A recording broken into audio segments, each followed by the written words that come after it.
Shalom Bapak Ibu saudaraku yang dikasihi Tuhan, senang sekali saya Pendeta Hendra Tobing dapat menyapa seluruh jemaat Tuhan dimanapun Anda berada dalam program Belajar Alkitab. Bapak Ibu saudara yang dikasihi Tuhan, sebelum kita belajar firman Tuhan, marilah kita menyaksikan satu lagu pujian berikut ini.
Puji Tuhan, biarlah lewat lagu yang telah dinyanyikan menjadi berkat bagi Bapak Ibu Saudara bahwa doa orang benar bila dengan yakin didoakan sangat besar kuasanya.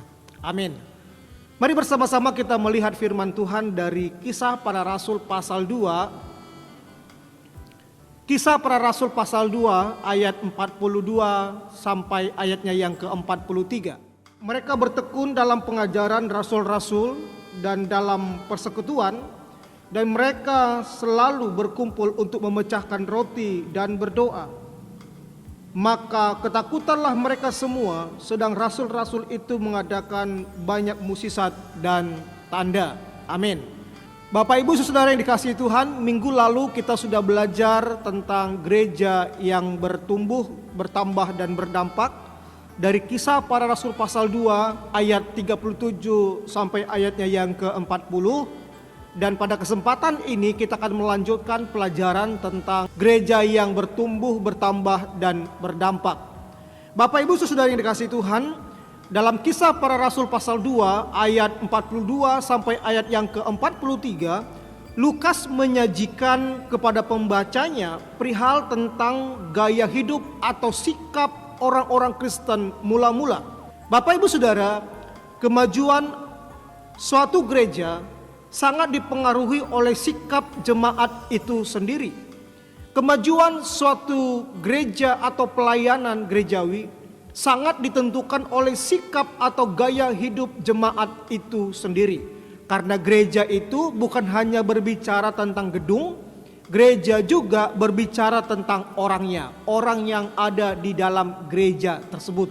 Itu sebabnya gereja yang bertumbuh, bertambah dan berdampak juga dipengaruhi oleh sikap jemaat itu sendiri.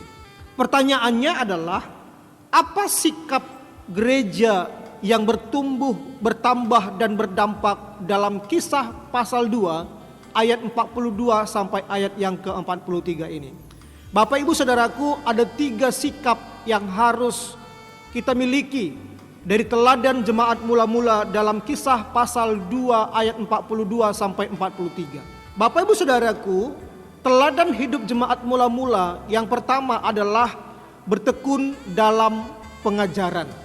Mereka bertekun dalam pengajaran. Lukas menuliskan bahwa jemaat mula-mula yang baru bertobat itu tidak hanya bertobat, tidak hanya dibaptis, tetapi mereka juga bertekun di dalam pengajaran rasul-rasul. Kata bertekun di sini yaitu bertahan, terus ada, terus berlanjut. Artinya, jemaat mula-mula tidak hanya sebatas mengakui kesalahan mereka, tidak hanya sebatas bertobat atau lahir baru, tetapi mereka juga ternyata terus berlanjut belajar tentang firman Tuhan. Bapak Ibu Saudaraku, salah satu dari 5 fungsi gereja yang ideal menurut salah satu buku adalah bahwa gereja atau jemaat bertekun dalam pengajaran firman Tuhan. Jadi, menurut salah satu buku tentang pertumbuhan gereja, ada 5 fungsi jemaat yang ideal. Salah satunya adalah gereja atau jemaat itu harus bertekun di dalam pengajaran firman Tuhan. Sikap yang kedua adalah bertekun dalam persekutuan. Selain bertekun dalam pengajaran, ternyata jemaat mula-mula mereka suka atau menyukai persekutuan. Nah, kata persekutuan di sini adalah koinonia atau fellowship. Di dalam persekutuan atau fellowship mereka, ada 2 hal yang mereka lakukan. Yang pertama, mereka selalu berkumpul memecahkan roti. Artinya, mereka selalu mengadakan perjamuan kudus untuk mengingat pengorbanan Kristus. Kemudian mereka juga mengadakan perjamuan kasih sebagai bentuk persaudaraan, saling memberkati satu dengan yang lainnya. Kemudian selain dari berkumpul memecahkan roti, jemaat mula-mula juga mereka selalu berdoa bersama-sama. Mereka selalu berdoa, memohon kekuatan dari Tuhan dan lain sebagainya. Ibrani pasal 10 ayat 25 berkata, janganlah kita menjauhkan diri dari pertemuan-pertemuan ibadah kita seperti dibiasakan oleh beberapa orang, tetapi marilah kita saling menasehati dan semakin giat melakukannya menjelang hari Tuhan yang mendekat. Jadi jelas sekali bahwa Alkitab mengajar kita agar kita tidak menjauhkan diri dari persekutuan pertemuan-pertemuan ibadah kita. Itu sebabnya gereja yang bertumbuh, gereja yang bertambah dan berdampak adalah gereja yang jemaatnya itu suka bersekutu. Bersekutu bersama, perjamuan kasih, perjamuan kudus, berdoa dan lain sebagainya. Saya membaca salah satu buku yang berjudul Berkhotbah di dalam Roh. Di dalam buku itu disebut ada satu gereja di bagian Amerika Latin yang gereja itu mengalami pertumbuhan yang luar biasa. Kemudian Bapak Ibu Saudara, ada banyak orang, pendeta-pendeta, penginjil dan sebagainya datang untuk studi banding. Mengapa gereja itu bertumbuh dengan luar biasa?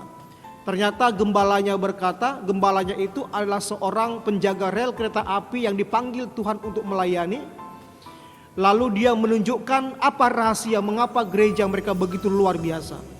Ternyata Bapak Ibu Saudaraku, salah satu kunci keberhasilan pertumbuhan perkembangan gerejanya adalah karena doa, doa, dan doa. Itu sebabnya gereja dapat bertumbuh gereja dapat bertambah dan berdampak jika gereja itu ada doa, lalu ada persekutuan satu dengan yang lain, dan lain sebagainya. Nah, yang ketiga, dari sikap jemaat mula-mula yang perlu kita teladani adalah adanya pelayanan dengan kuasa mukjizat dan tanda. Dalam ayat 43, firman Tuhan berkata, maka ketakutanlah mereka semua, sedang rasul-rasul itu mengadakan banyak mukjizat dan tanda. Jika gereja ingin bertumbuh, bertambah, bahkan berdampak, maka gereja itu atau para pelayan itu harus melayani dengan kuasa Tuhan dan juga tanda yang datang dari Tuhan. Apa yang telah dilakukan oleh jemaat mula-mula telah menimbulkan ketakutan pada masyarakat pada waktu itu. Bahkan Alkitab berkata para rasul mengadakan banyak mukjizat. Dalam terjemahan lain berkata keajaiban. Para rasul banyak mengadakan keajaiban dan juga tanda-tanda ilahi, kuasa ilahi. Contoh, dalam Kisah pasal 3, Petrus menyembuhkan seorang yang lumpuh. Kita melihat rasul-rasul pada waktu itu mereka memiliki kuasa dari Tuhan untuk menyatakan mukjizat keajaiban, sehingga semakin banyak orang ketakutan. Bahkan dalam pelayanannya Tuhan Yesus juga mengadakan banyak mukjizat, sehingga semakin banyak orang berbondong-bondong datang mengikuti Yesus. Matius pasal 9 ayat 35, firman Tuhan berkata, demikianlah Yesus berkeliling ke semua kota dan desa. Ia mengajar dalam rumah-rumah ibadah dan memberitakan Injil kerajaan surga serta melenyapkan banyak penyakit dan kelemahan. Bapak Ibu Saudaraku, kita melihat Yesus di dalam pelayanannya juga banyak mengadakan banyak mukjizat dan tanda-tanda ajaib. Meskipun pada akhirnya banyak orang mengikut Yesus karena mukjizatnya, bukan karena pribadinya. Tetapi kita melihat bahwa salah satu yang membuat banyak orang datang kepada Yesus karena mukjizat tersebut. Kesimpulannya adalah dalam Kisah pasal 2 ayat 42 sampai ayat yang ke-43 ini, kita menemukan ada 3 sikap jemaat atau gereja agar bertumbuh, bertambah dan berdampak. Pertama, marilah kita bertekun di dalam pengajaran firman Tuhan. Kalau ada komsel, ikutlah komsel. Kalau ada pedalaman Alkitab, ikutlah pedalaman Alkitab. Kalau ada kelas pemuritan, ikutlah kelas pemuritan. Karena itu akan membawa satu dampak yang luar biasa bagi pertumbuhan iman kita, pengenalan kita akan firman Tuhan dan sebagainya. Kemudian, marilah kita bertekun di dalam persekutuan atau fellowship. Di dalam fellowship itu ada perjamuan kasih, ada perjamuan kudus, dan juga ada doa di sana. Itu sebabnya Bapak Ibu Saudaraku, agar gereja dapat bertumbuh, bertambah dan berdampak, mari kita aktif di dalam fellowship. Manusia itu adalah makhluk sosial yang tidak dapat hidup sendiri. Corona telah membuat semua berubah. Tetapi mari kita belajar, mari kita kembali seperti jemaat mula-mula. Kita rajin di dalam fellowship persekutuan dengan saudara-saudara seiman. Akan ada doa menguatkan kita di sana, ada kasih saling memperhatikan satu dengan yang lain dan lain sebagainya. Dan yang ketiga yang terakhir, mari kita datang kepada jemaat, saudara ataupun orang lain yang sedang sakit. Mungkin ada teman kita yang sedang bergumul, punya masalah, persoalan, ataupun ada yang terikat, terbelenggu dan lain sebagainya. Mari kita datang ke sana mendoakan mereka. Karena ketika kita datang berdoa bagi mereka yang sakit, Tuhan berkata Dia menyertai kita. Dan ketika kita berdoa bagi mereka yang sakit, ada tanda mukjizat terjadi di sana. Maka ketika mereka melihat kuasa Tuhan bekerja, mereka percaya kepada Yesus dan datang di dalam ibadah ataupun di dalam gereja kita. Bapak Ibu Saudaraku, saya menutup kesaksian. Beberapa tahun yang lalu saya diundang untuk mendoakan salah satu teman dari jemaat yang sedang sakit. Beliau tidak pergi kemana-mana, tidak ke gereja mana-mana, tidak ke tempat ibadah apapun. Lalu ketika beliau sakit, saya datang mendoakan. Kemudian puji Tuhan, oleh anugerah Tuhan, oleh karena kebaikan Tuhan, beliau disembuhkan.